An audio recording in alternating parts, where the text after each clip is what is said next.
Distinguished President of the General Assembly, Volkan Bozkir,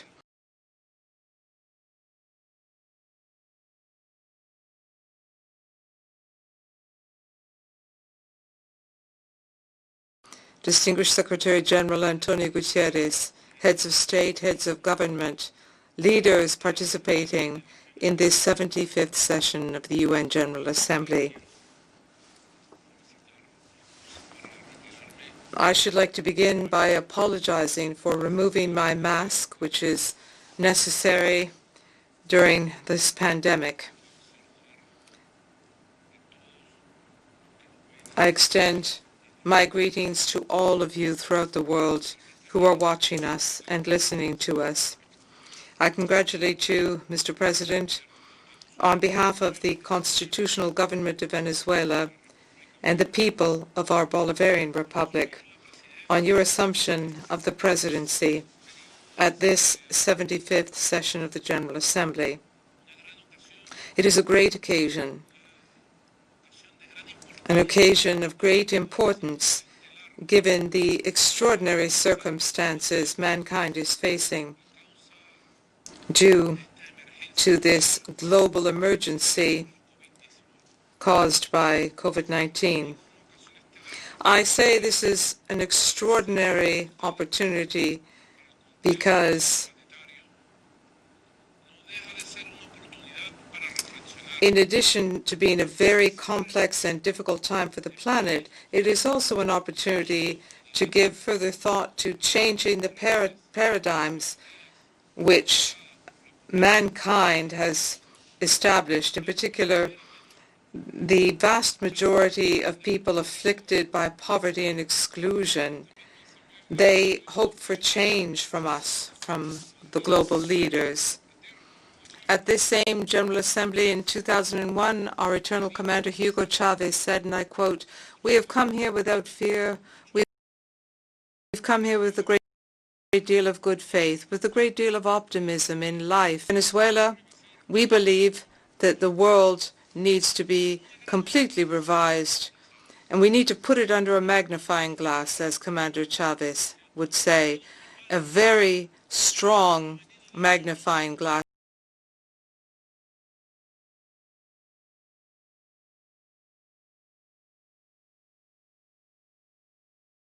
because the world is suffering.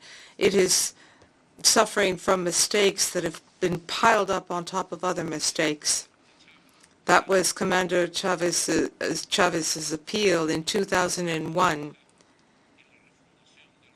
as he called for a reforging of the United Nations. And here we are in 2020, insisting on the need to renew these paradigms. Venezuela recognizes that the United Nations over the past 75 years has made major contributions to mankind. However, we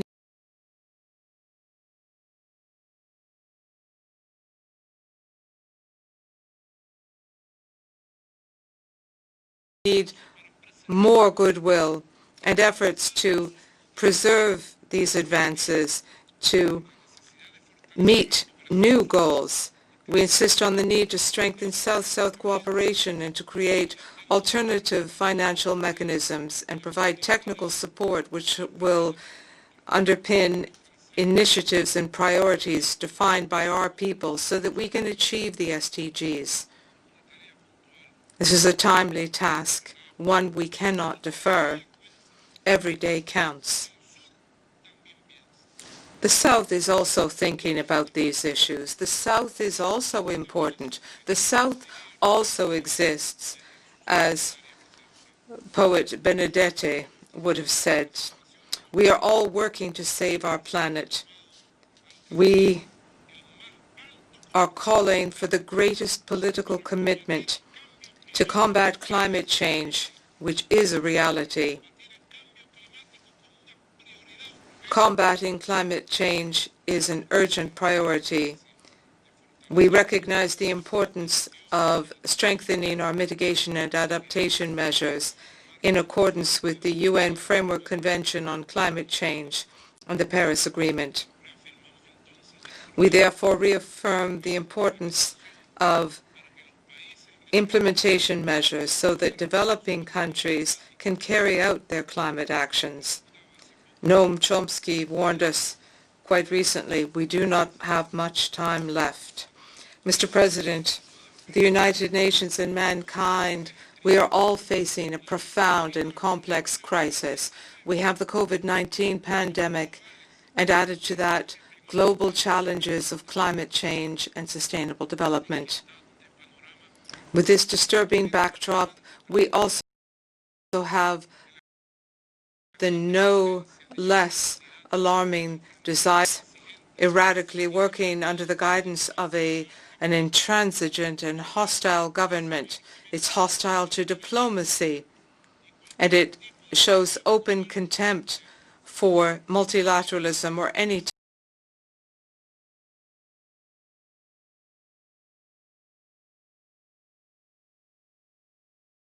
type of pre-existing global rules. COVID-19 has changed the realities and priorities for everyone because of its impact on human life. The pandemic has shed light on the inequalities in this world and made them worse.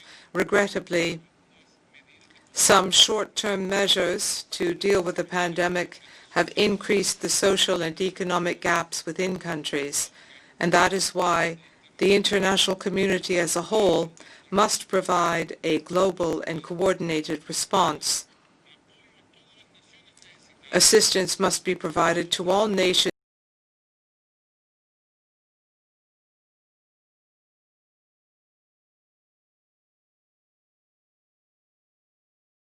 in need so that conditions can be established to build stronger economies and more inclusive societies.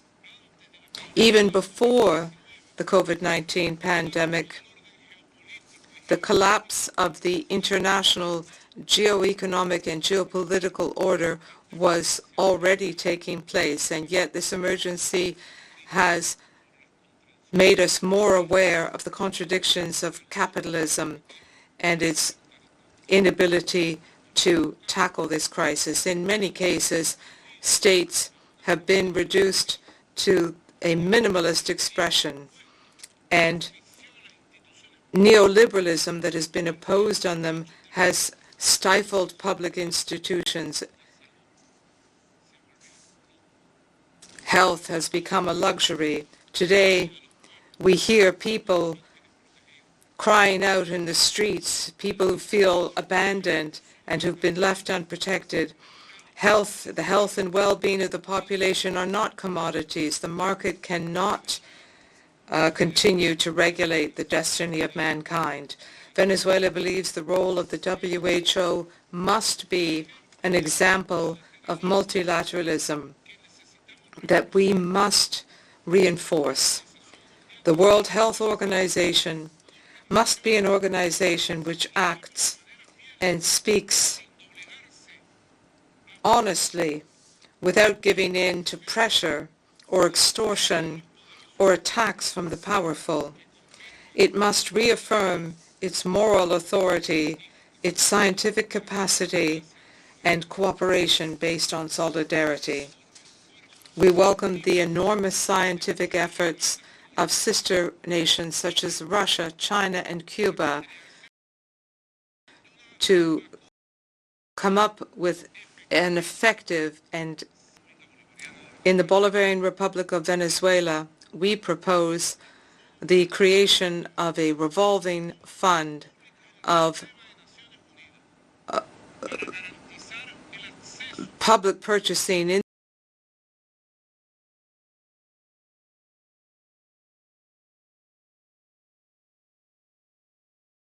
the UN system to guarantee access to food and to healthcare products. This would be financed through public resources. It would make it possible to tackle discrimination and overcome economic embargoes against countries and make it possible for governments to acquire necessary goods and services. We call for a bolstering of policies and financial funding for development to promote local production chains and promote new economic actors. And we also call for the creation of a bank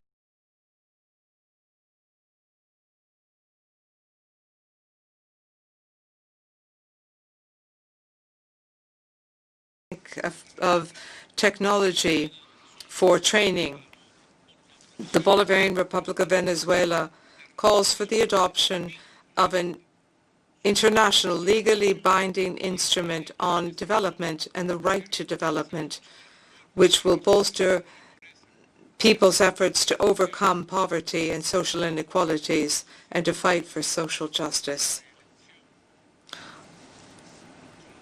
Our re-election as a member of the United Nations Human Rights Council through sovereign majority vote of the countries represented in the UN system, despite tireless attacks by the US empire and its supporters, has further reaffirmed our commitment to promote respect for human rights and fundamental freedoms of every individual without any distinction, and to do so in a just and fair manner.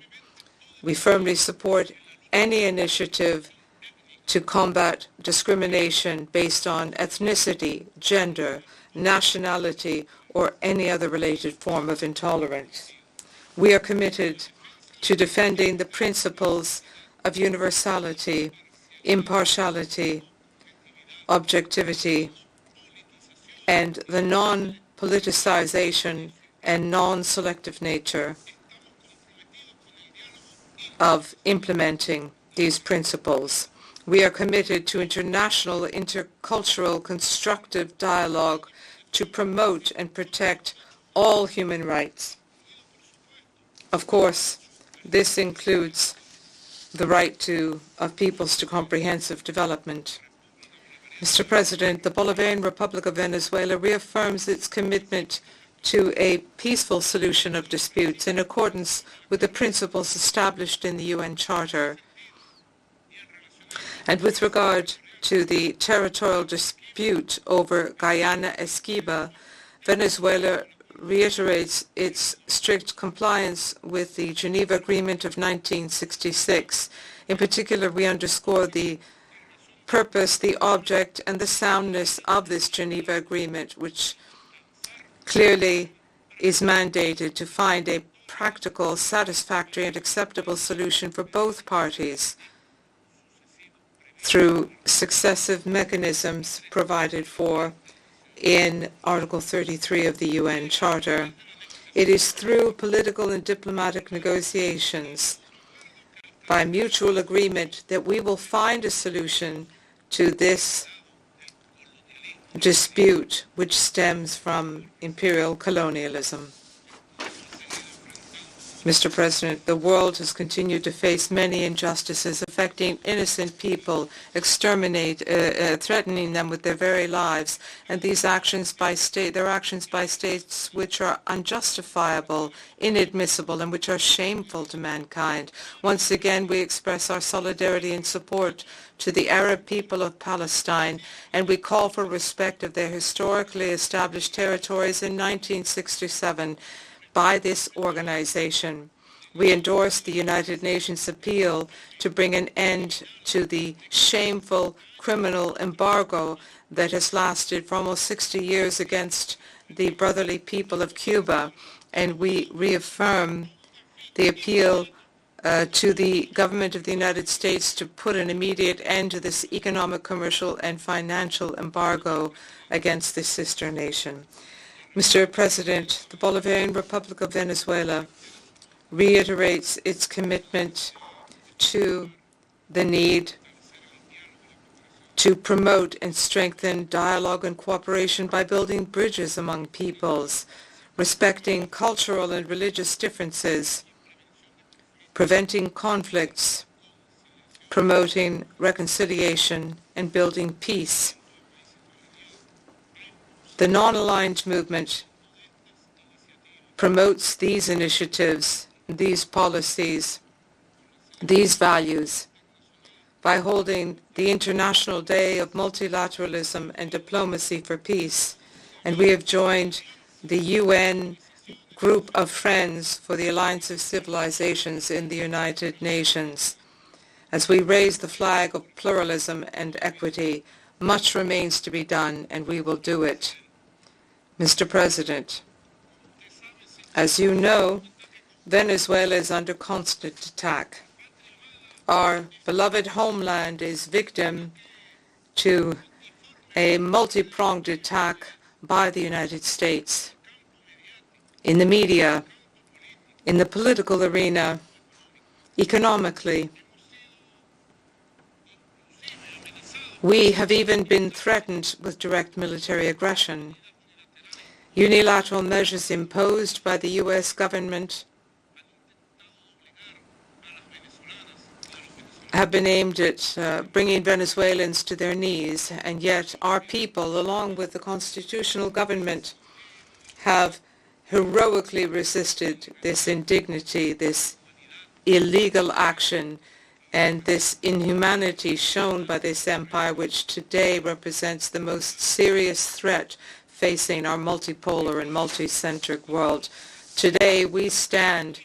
We are the dignified people, sons of the glories of our liberator, Simon Bolivar, and we can tell the supremacist government of the United States that the world is looking at them, that in the 21st century there are millions of eyes that see behind the media networks. It's time to bring international law back into play. It is time the time has come to end this global loss of credibility as a result of the whims and arrogance you have heaped upon the world's conscience.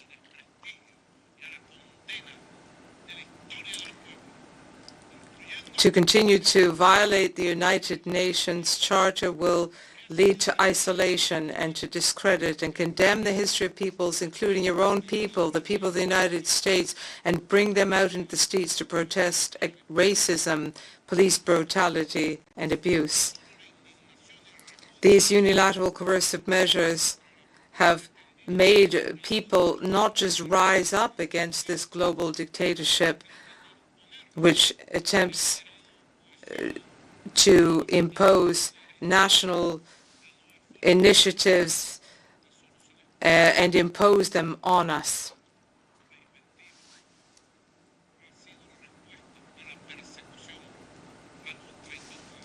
Our national industry has been persecuted. This is the real Venezuela. These are the real Venezuelans in flesh and blood. I can tell you today, Excellencies, that there is a revolution ongoing in our homeland, a revolution for innovation, a new offensive to create a virtuous circle of opportunities and to counter these attempts to make our nation collapse. We have made extraordinary efforts with our own hands, in addition to the solidarity and cooperation we have received from friendly countries in the UN system to deal with the fallout of the COVID-19 pandemic. We've avoided the worst, despite other plans, despite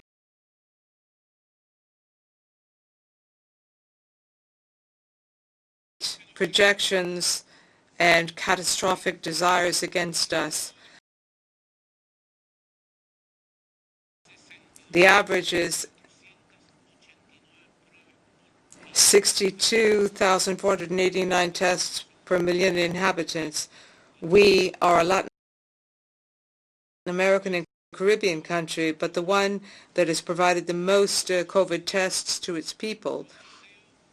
We do this with a great deal of humility and a desire to help neighboring countries, countries whose governments frequently express aggression to us.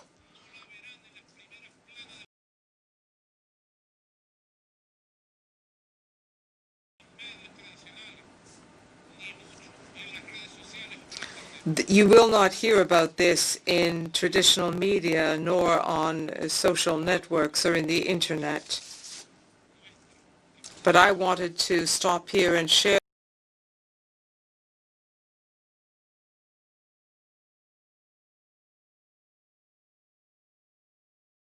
this experience with you because I think we can save lives elsewhere on the planet. We have gone through this experience with China, Cuba, and Russia.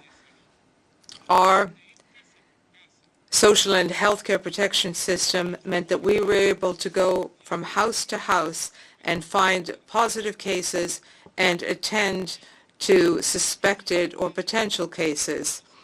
We have sent out medical missions, and we have automated protection systems known as our Homeland System.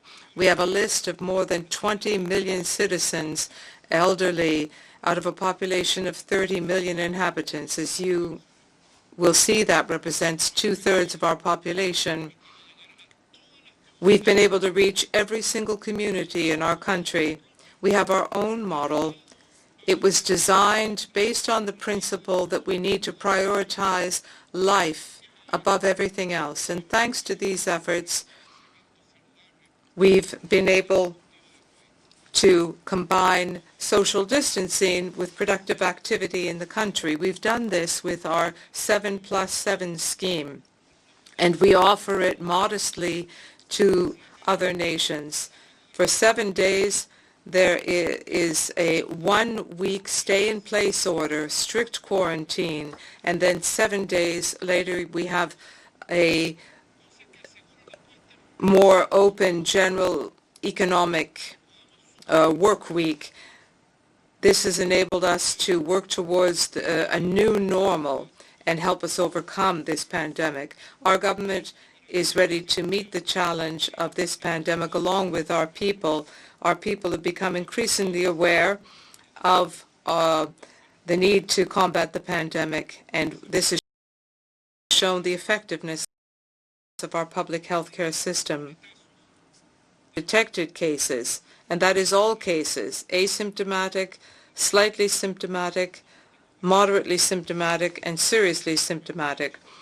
Our policy for prevention and care means that we hospitalize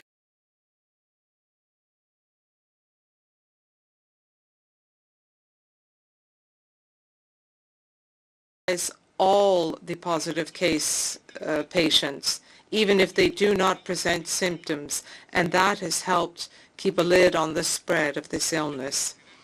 Mr. President, more than $30 million of the Bolivarian Republic of Venezuela have been seized, frozen, and held in bank accounts in the United States and Europe. In addition to that, they go after any business or government which trades any goods or services with our country, be it food,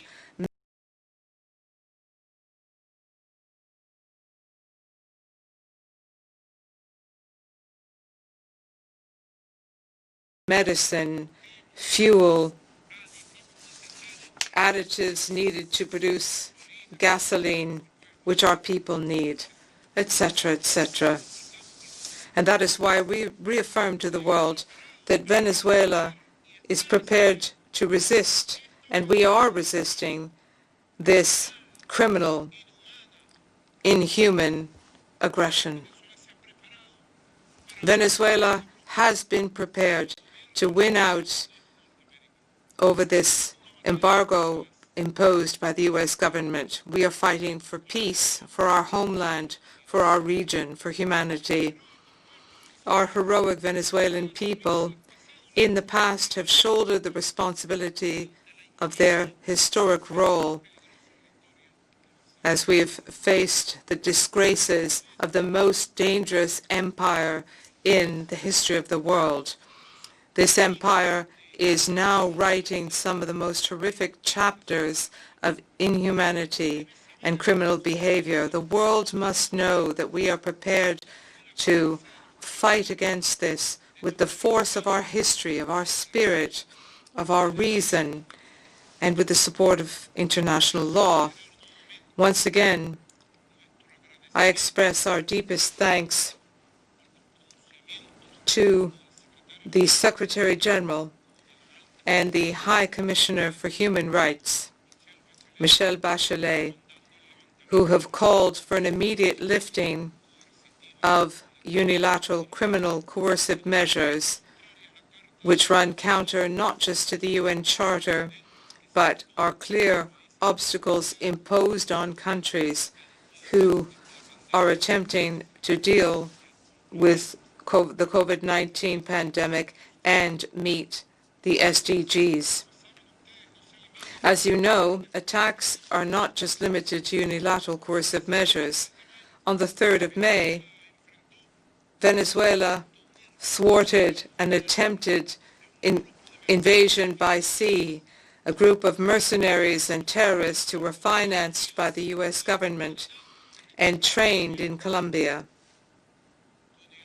And this was done with the full, complete support of the U.S. government and the U.S. and Colombian government. This group of terrorists were stopped by our police and military union. They were neutralized and captured. Those who perpetrated this attack against Venezuela were arrested, and they are now before our judicial bodies. Recently, we also captured a U.S. spy who had weapons and documents on our oil and electric industry. We face a daily siege. We've been dismantling these attacks, denouncing them, unmasking them one after another. And I wonder,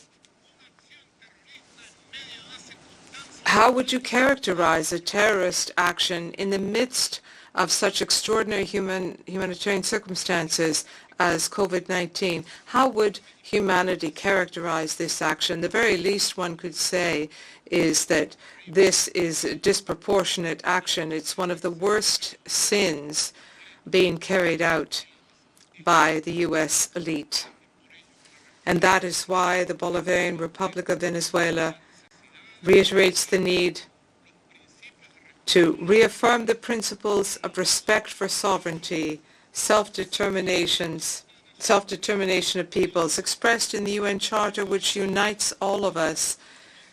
The illegal violation of that charter by some member states of this organization, motivated by despicable reasons, is endangering the stability of our country and our Latin American and Caribbean region.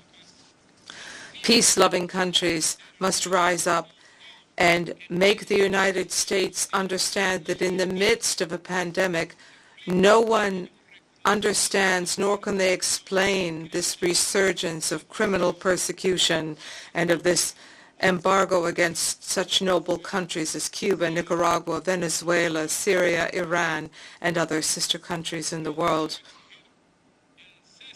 We must demand a cessation of all unilateral coercive measures, of all sanctions.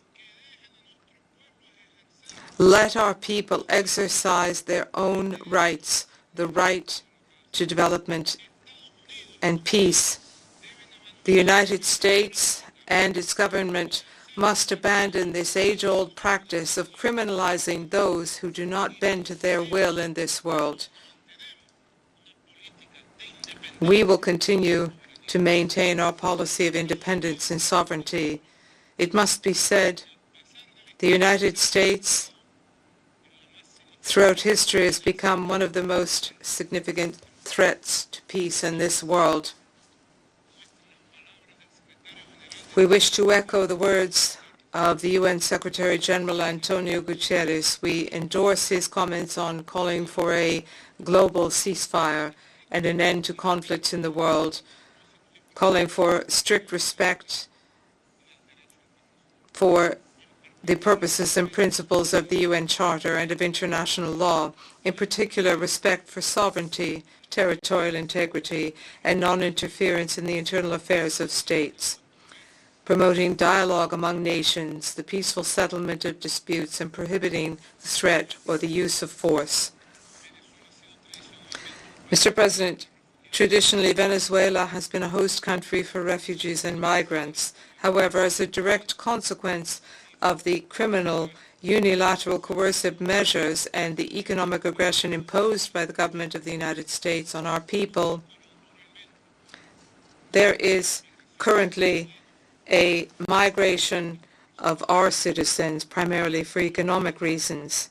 However, at the current time, our country is now experiencing a massive wave of voluntary returnees, thousands of Venezuelan migrants who are returning from countries with extremely high levels of COVID-19, such as Colombia, Ecuador, Peru, Chile, and Brazil. And they are returning for a number of reasons. But the most important is the failure of those countries to manage COVID-19. And secondly, because of the systematic violation of the human rights of Venezuelan migrants, the use of age-old and xenophobic policies against the migrants from our country, including at the highest levels of government in these countries.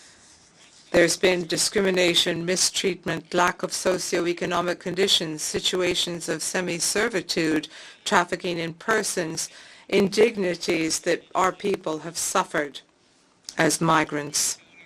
And what has the reaction of the world been? We wonder who is concerned for Venezuela facing such reprehensible acts. Silence is complicity. As we've said, the COVID-19 pandemic has had a serious impact on the unsustainable living conditions of thousands of migrants in those recipient countries. They've reported a rise in neglect, a lack of response and care by the authorities of those countries. We clearly see the fragile nature of the social protection for Venezuelan migrants. What's happened with that money? Have the government stolen it? We think that we must seriously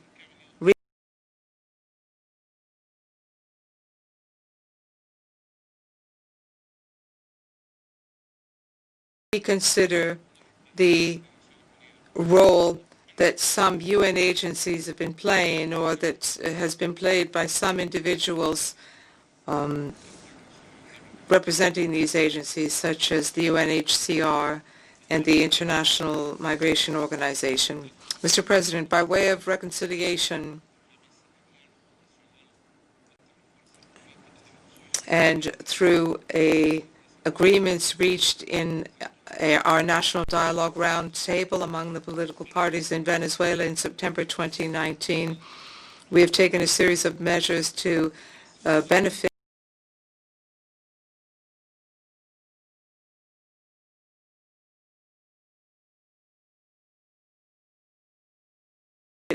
democracy in Venezuela. Recently, we pardoned 110 citizens belonging to the opposition right charged with various crimes of aggression against our country. And with that decision, we hope to continue to work towards national reconciliation. We believe that peace deserves every effort, and we will continue with our efforts in this very difficult task. We are complying with the mandates established in our national constitution, adopted by referendum by the Venezuelan people in December 1999. And therefore, on Sunday, the 6th of December this year, we will hold the 25th democratic election in the past 20 years.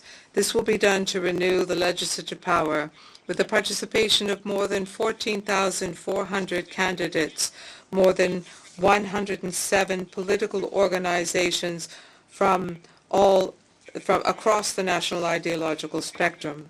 In Venezuela, I can assure you that all necessary guarantees will be there to hold these elections, and we therefore invite the world to come and to witness our living democracy. No one can deny the Venezuelan people the right to elect their new legislative power, because this is a key tool for collective existence, and it will be the expression of the will for constitutional power. No one will make that decision for Venezuelans. We do not intervene or attempt to make that decision in any other nation. We are respectful, and therefore we demand respect. Venezuelan institutions, in this case the electoral branch, in an attempt to interfere in the holding of parliamentary elections provided for in our Constitution. And that is why the Bolivarian Republic of Venezuela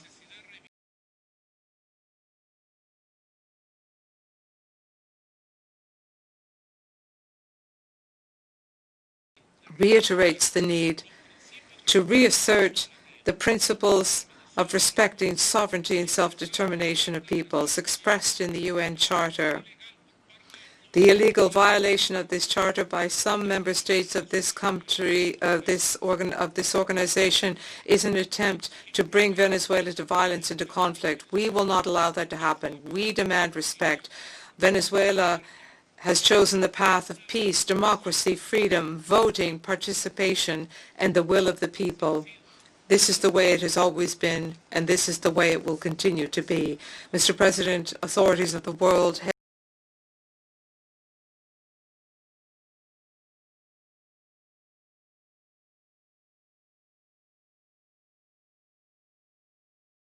heads of state, heads of government, Venezuela is here, standing strong with our historic dignity.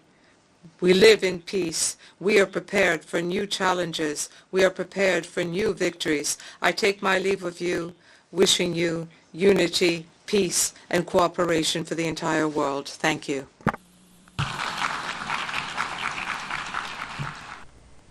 Now, we've been hearing live the statements of Venezuelan President Nicolas Maduro,